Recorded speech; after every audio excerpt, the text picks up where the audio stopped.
Introducing TerraMesh, a modular 3D mesh platform allowing for unlimited customization. But before I show you what I can do, let's start from the beginning.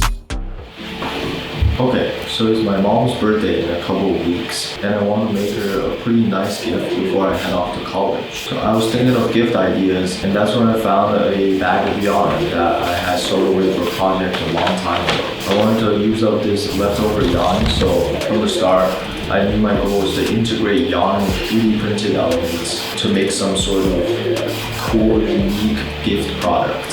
So I got to work sketching out ideas, and immediately I thought of cross-stitching, which I used to do a lot for fun.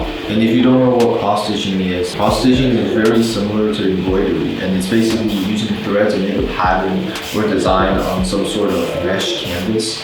And if you look at one closely, you can see that the patterns are made up by these tiny X's. So I thought, what if I could scale up this concept by replacing the thread with yarn and plastic mesh with a 3D printed mesh. Okay, so it took me a day to figure out the right hole size and spacing between each hole.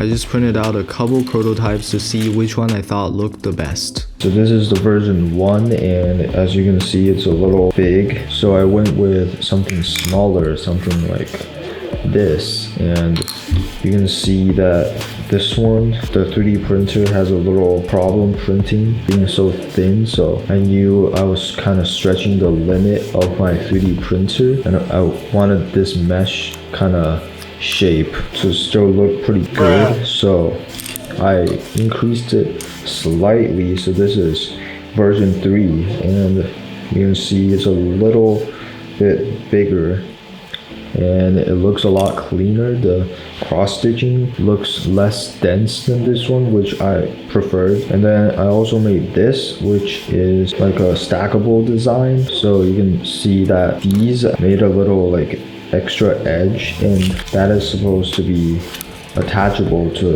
a bigger piece like this one. This one I already had glued down, but for this one, you can attach this and it firmly clicks in place. So now that this works, I made a bigger stackable prototype right here.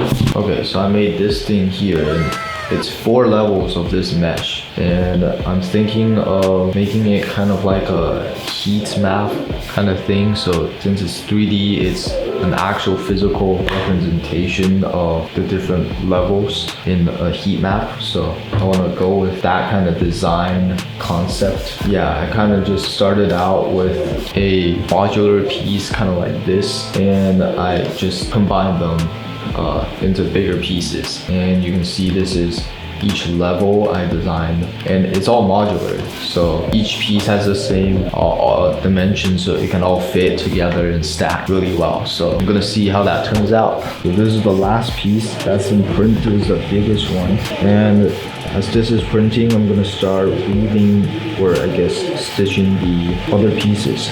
A few moments later. Check this out. Look at that, super clean. So this is 4 parts, and I'm gonna glue this together and see how it looks. Whoa, this is pretty cool. Right now this is like pretty big, about the size of my hand, but I kind of want to make it bigger, so it's like a cool wall art kind of thing. So I'm gonna add more segments to this. A few moments later. Okay, so I printed it out. This is the second biggest piece, and this is the bigger piece. And this piece right here is the backboard, since the last piece is empty on the outside, and when you thread the yarn through, you can still see the background. So I wanted to make sure it's a nice solid background so that it looks very clean. I also made this little stand thing, so you can see right here it has this little wedge, and just kind of put it on like that.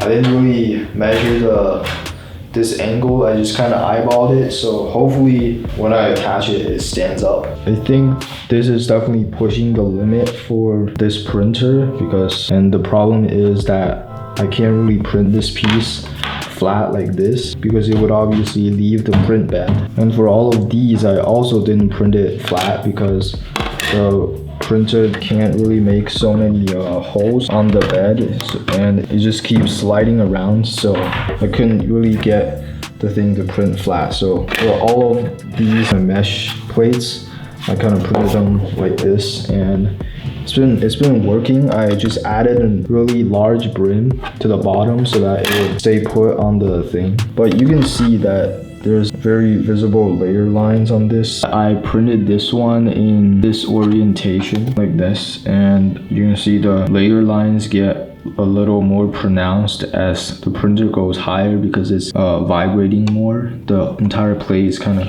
vibrating kind of like this. And you can also tell there's a little warping on the bottom, like it's getting bent kind of like that. That's not that big of a problem since it's so big. It still looks pretty cubical, but the problem is that now these don't really fit together that well. I think I'll just have to do some sanding or take care of some of these rough edges to compensate for that. Also, I really like how this text turned out. I thought it was gonna get really messy with these like holes going into the surface, but it actually turned out really nice. So I'm gonna get these stitched up with the yarn, and we'll see how it turns. A few moments. Check this out. Pretty happy with the way it turned out. Looks pretty cool. I was going for that 3D look. Yeah, a lot of texture. I was kind of sad that I couldn't print any bigger. I mean, I technically could. I could break this into parts. So maybe that's something I try in the next video, because it would look a lot cooler if I finish this pattern with the 4 colors. Now I just need to glue this to the backboard. Before I show you guys the final result, please consider subscribing to this channel. And if you really like what I'm building, you can go support me on Patreon. Just go to this website or click on the link in the description. Thank you. Okay, check this out. It's done. I got the stand in the back. Yeah, the stand's really solid. This is definitely just a little intro to the new series where I'll be doing a lot more with this kind of concept. And I already have another new idea coming up, and this time I'm gonna kind of use this material in a more practical and maybe even wearable way. So stay tuned for that, and that's about it for this video. See you in the next one.